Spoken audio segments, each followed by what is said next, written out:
NHL and some NBA for you today. With me, as always, I've got Nick Parsons from the Insiders Room. How's it going, Nick? It's going great. Boom, boom. Let's do it, Allie. Let's do it. Kurt, can't wait to get into it here. I like it a lot.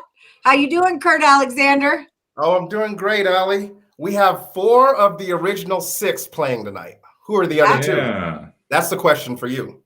Who aren't playing tonight? Who are the other 2 original 6 members that aren't in? I want to say the Blackhawks and the Detroit team, the Red Wings. Boom. Hey. That right. You cashed the under on the UConn game? That means I cashed the under on the UConn game too. All right. It was a sweat. Nice work. Okay. Sorry, that's Byron. All right, so we're going to talk a little hockey today, boys. There's only 2 games, and then we'll do an NBA game too. And we got to start filtering NBA into our live capping as well. So Boston, the Bruins are at the New York Rangers. This is a big number here, -175. Total is 5.5. Kurt, I know you're really high on Boston this season, so I'm going to let you go first. What do you got? Yeah, I am really high on Boston. They're a very good team, well-oiled machine, I guess you could say. Top 3 lines? You have 3 lines in Boston that produce points. This is the way this team operates. You don't find too many weak spots. And you would think that they would have weak spots because they lost their captain last year. I don't know if he was a captain last year, but Zdeno Chara is now with the Washington Capitals. So you have new defensemen kind of taking up that role. And so far this year, it's worked out. In this game against the New York Rangers, this line just looks a little too easy. It's already moved from $1.55. I saw it at this morning, and now it's all the way up to $1.75. I was really pushing Boston, but it just occurred to me that this team has played 4 straight games where they have been trailing. And if you're a good quality team, I'm sorry. I just look at that as you're down 3-0 to the Capitals.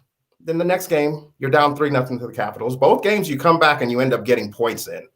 Then you're losing to the Philadelphia Flyers the last game, and you come back and win a game that you shouldn't have won. You were outplayed, and you come back and win. And now here you have the lowly New York Rangers coming in. They just got shut out by the New York Islanders, and they just look like fresh meat for the Bruins, who are getting healthy, by the way.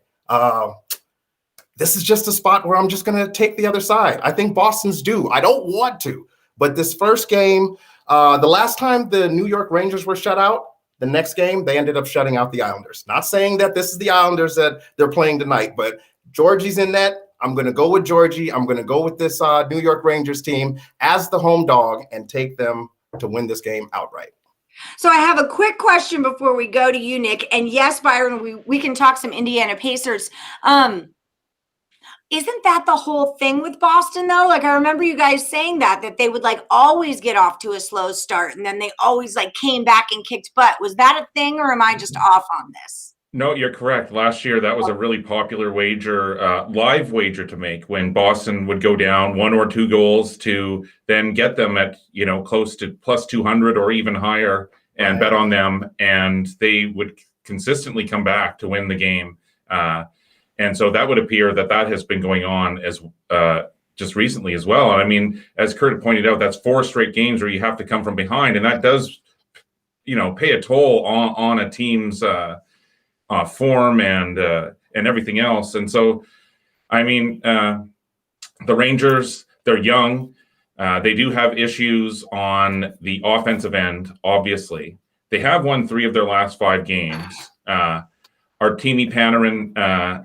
I mean, he's their best player on offense. I do have a play on the total, actually, on this one over at fixandparlays.net right now, if you guys want to go check that one out.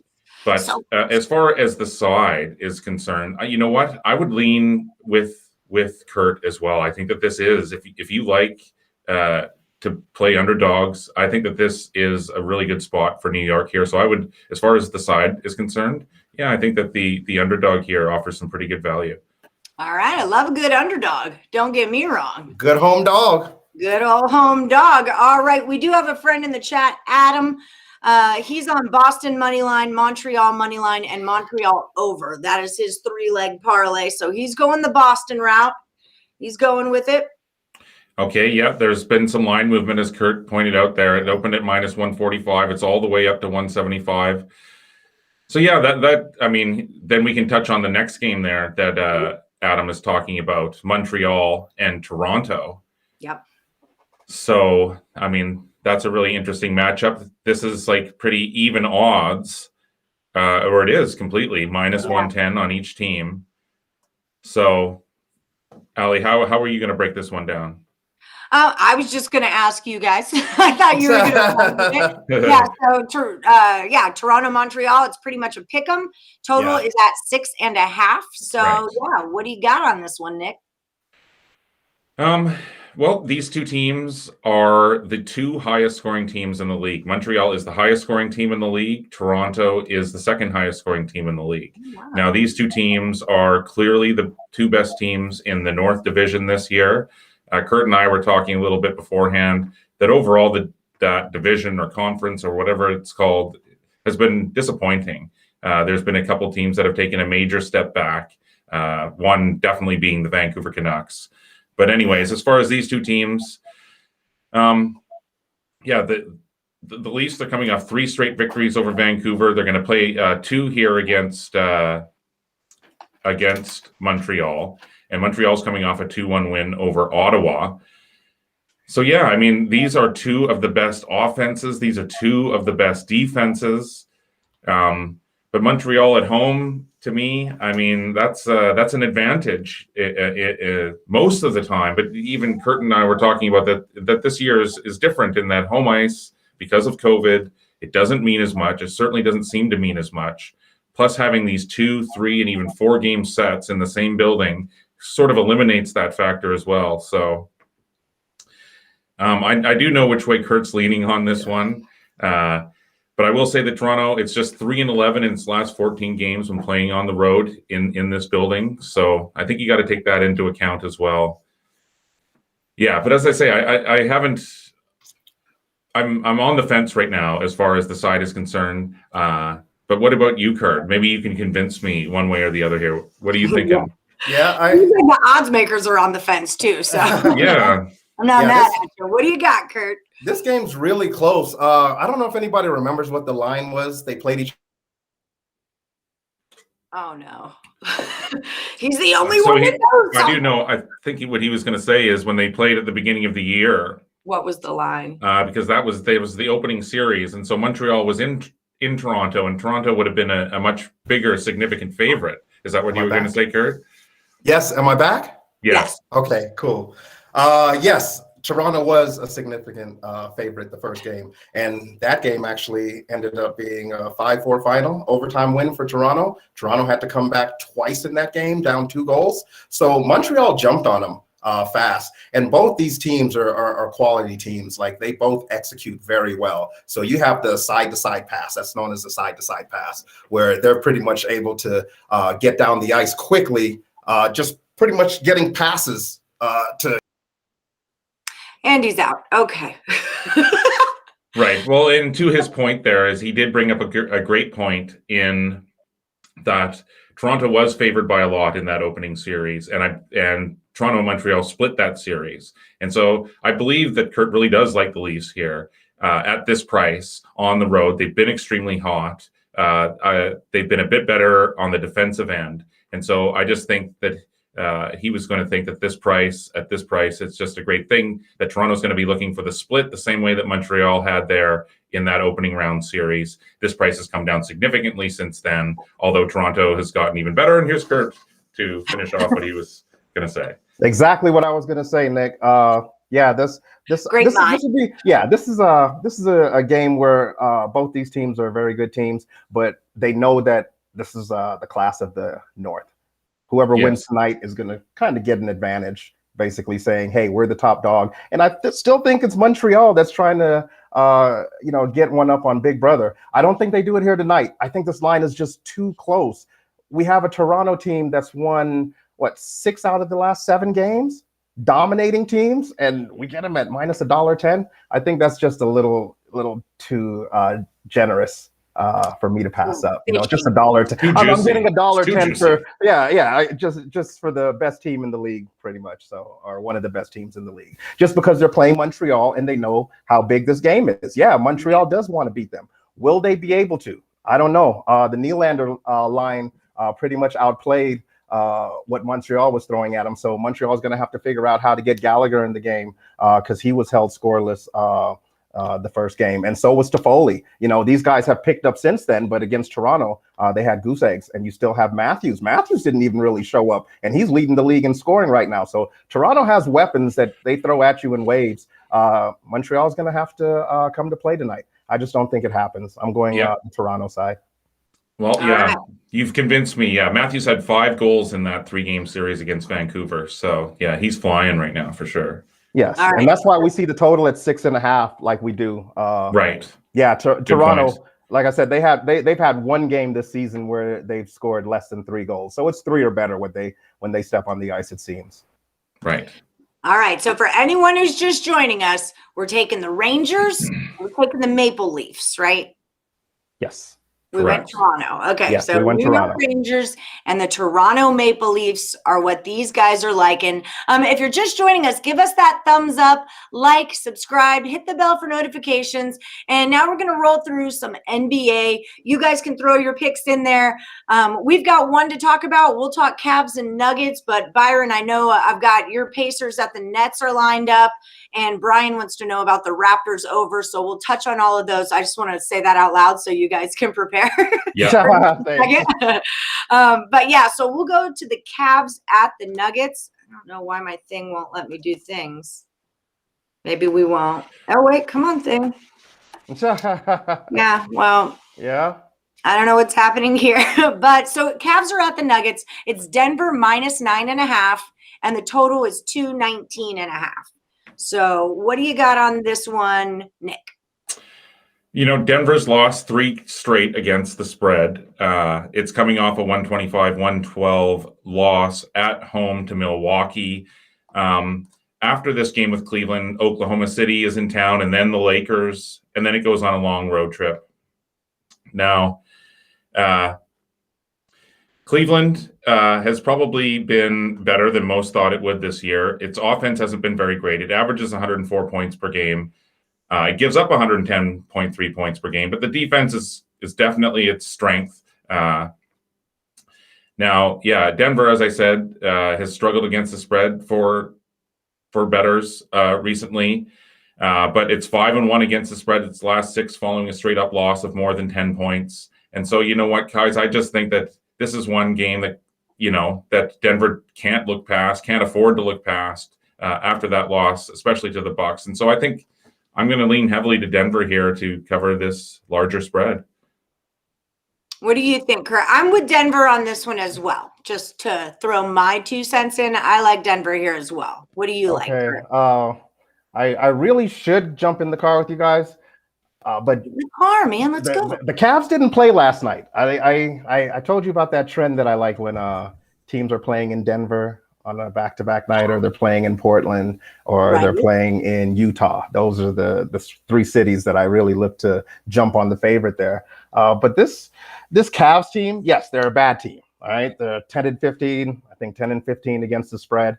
But they have shown up in some big games, and I'm not necessarily saying that this is a big game, but this is just one of those games with the big spreads where they might not win the game, but they'll keep the game close enough to cover this 9.5. Like you said, Nick, Denver just hasn't been covering. I can't get in the car with a team that's not covering spreads, that's playing a bad team that didn't play last night. So because of that, I'm going to stay out of the car, and I'm going to take the 9 points with the road dog here, the Cavs. Well, that is your prerogative. All right, so we're a little bit split. You both brought up good points. Yeah, I mean, we can't agree on everything. Right. So, yeah. We'll agree on the next one. Maybe. Yeah. Okay, maybe. Yeah. Maybe. We'll see. I cannot make whatever this little thing is right here go away. So I'm sorry. We're dealing with it right now. It's what's up. Will Brooklyn bounce back tonight? Yeah. So Indiana Pacers are at the Brooklyn Nets. I've got the Pacers -1 and the Nets are 235. So what do we got going on here? Well, the Pacers have dropped 3 straight. They fell at home to the Jazz on Sunday night. The Nets have dropped 3 straight. So you have 2 teams, 2 really desperate teams, 2 really hungry teams. Just give me 1 second here. I just want to quickly look at what their totals have been doing here. Brooklyn has, for the main part, been going over everything, of course. And they haven't played Indianapolis yet this year. So that's an interesting point. This is the first time that these teams have played against each other. Now, so the Pacers have been going under the last few games. So it's hard to get a read as far as the total is concerned. And both teams have been losing against the spread.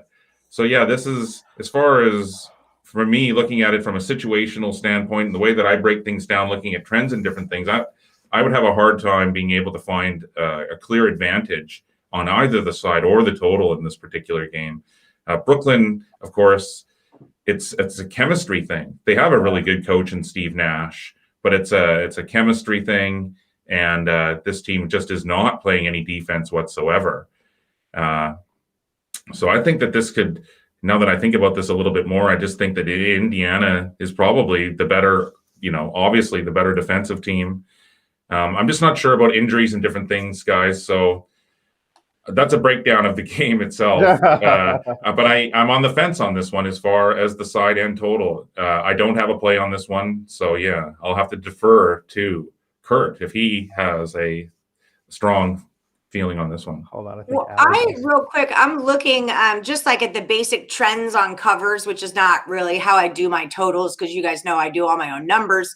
But it is saying that Fire over is 4-0 in the Pacers' last 4 games, while on 2 days of rest.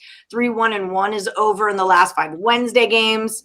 And then Brooklyn, like you said, is a ton of overs. So I am seeing overs 5-2 in the Pacers' last 7 games following a straight up loss. So I don't always take like a ton of stuff, but it does say that head to head, the under is 5-2 in the last 7 meetings in Brooklyn. So I don't know if that helps anybody out. Kurt, what do you got on this one? Well, with Brooklyn, we have a lot of inconsistencies. This team really needs to gel, and I don't know how good of a coach Steve Nash is, because he's just starting. I love Steve Nash. That's true. That's a good point.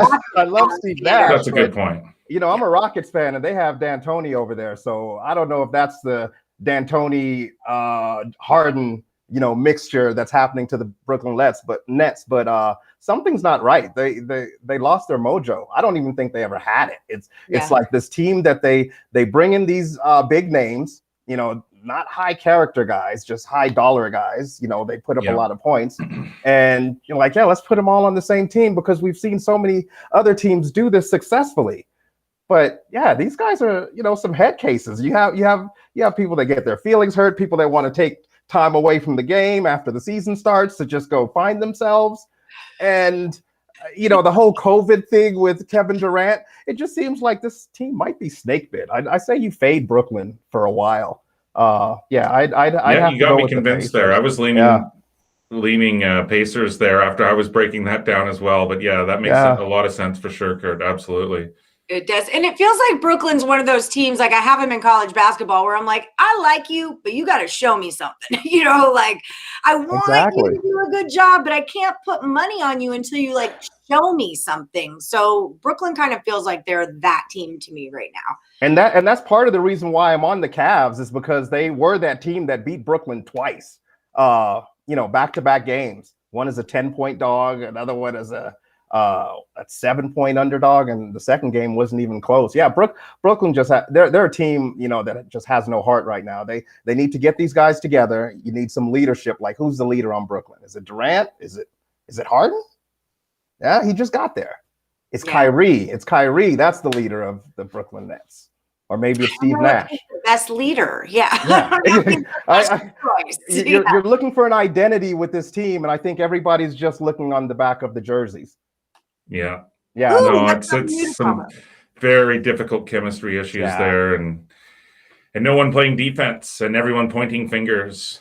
And you see the game where Kyrie didn't pass the ball to Harden. I think Harden only had 8 points, and he was looking very sad in the interview afterwards. It's just, it's just one of those things where I just can't jump on board with the Brooklyn Nets just yet. I think Indiana, and if she said it's -1, that line's actually moved. I had -2 as the opening line for Brooklyn this game, I believe. Yeah, I had Brooklyn You know -2. what? Indiana is now favored. Yeah, the line's moved all the way. What do you call that when it crosses the border? Reverse line movement. Reverse line movement. Yeah, went over the line. Yeah. Yeah, Kyrie is a cancer to whatever team he's on. Remember? Yeah. Lehigh? Duke going out in the first round to Lehigh? Oh, yeah. That was Kyrie. That was Kyrie. Right there. Yeah. Wins a ring and then wants to leave the championship team, to go to Boston for a year and then leaves thereafter. It's like, I mean, he's good. He's entertaining. But, like, how many people really want Kyrie Irving on their team? Like, to make a playoff run? Not me. No, I'm not not one I. of those people. Not I. We didn't talk Hawks yet, right? No, we could talk Hawks. Okay. Talk a Hawk. You guys I have friends over. They just got here. They're being like I just want to let you guys know what's going on. You're funny. Okay, so the Hawks and the Hawks are at the Mavericks.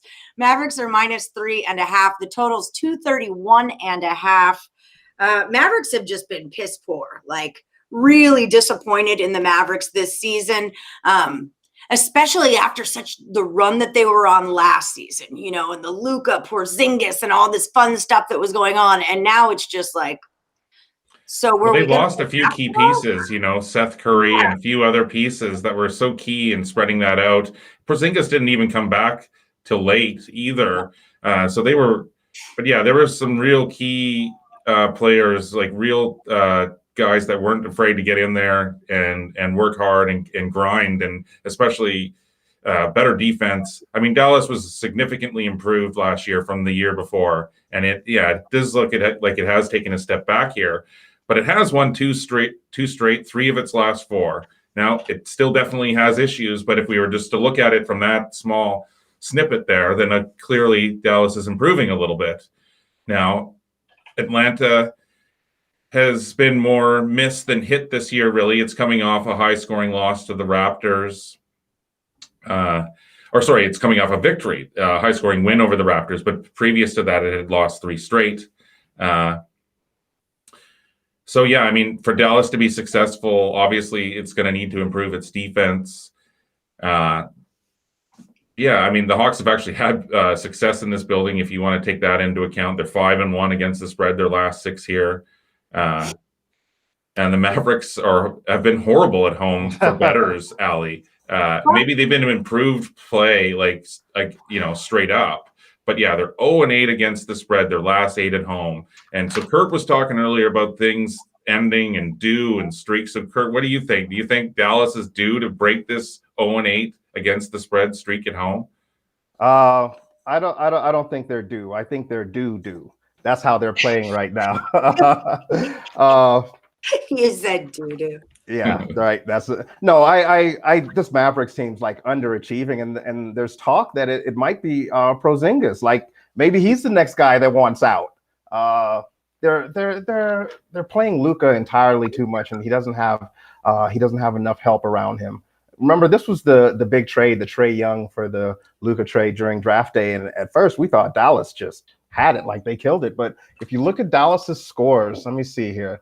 Let's just do the last 4 games. Minnesota, they give up 122, 132. It's the Warriors. I get that. The game before, 147. And look who it was, the Hawks, 116. Like, they're just not playing well defensively, and I don't think that you fix that. I don't think that you give up those kind of numbers and you can fix that overnight. I think it's a problem. I think that comes down to effort from the players. Right now they're just underachieving. Their record shows it. Are they that much better than Atlanta? Really? Yeah. Well, I will say that this is Atlanta. It says 6 of the last 7 games have been at home. So it marks the only the Hawks' second road game since January 24th. So there is that, not playing on the road. If anything, I think that would intensify their focus and stuff to be, they just haven't done that. But Dallas has struggled, as you say. Atlanta is 16th and Dallas is 18th in pace of play in the NBA. And so that does lead to fewer possessions, lower scoring games.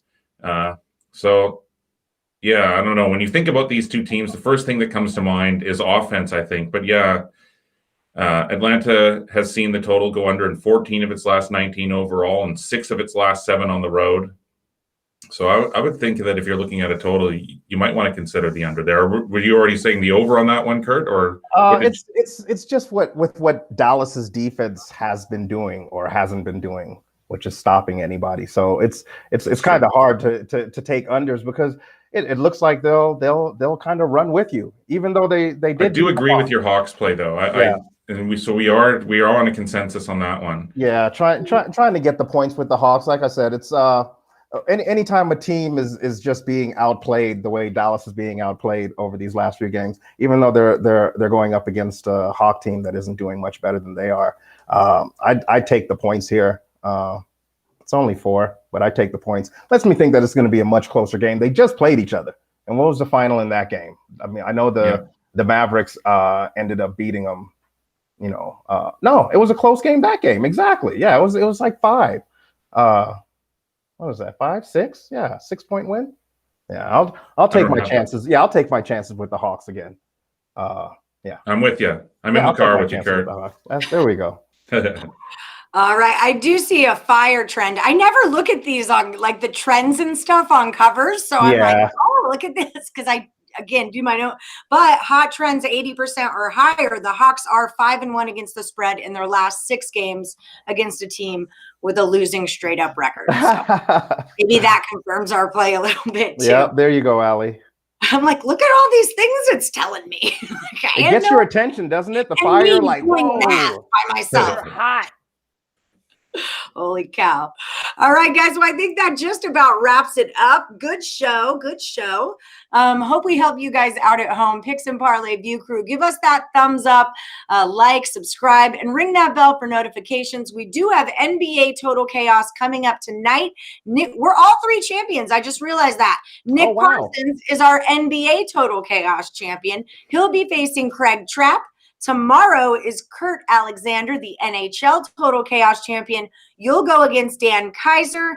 And then I'm still the champion, but I'm also the Total Chaos champion of ties because I tied with Dan and I tied with Chip. And so now Chip and I are coming back on Friday night to do Saturday's college basketball. So we're going to have some sick games to go through there. So that's why you got to ring that bell so you're not missing any of our stuff. So, or any of our free picks. So yeah, guys, good luck on your championship, carrying on your championships this week. And Nick will see you, 6 p.m. or no, 9 p.m. Eastern for Total Chaos NBA with Craig Trapp. That's tonight. Looking forward to it. See you then. All right, guys. All right. See you next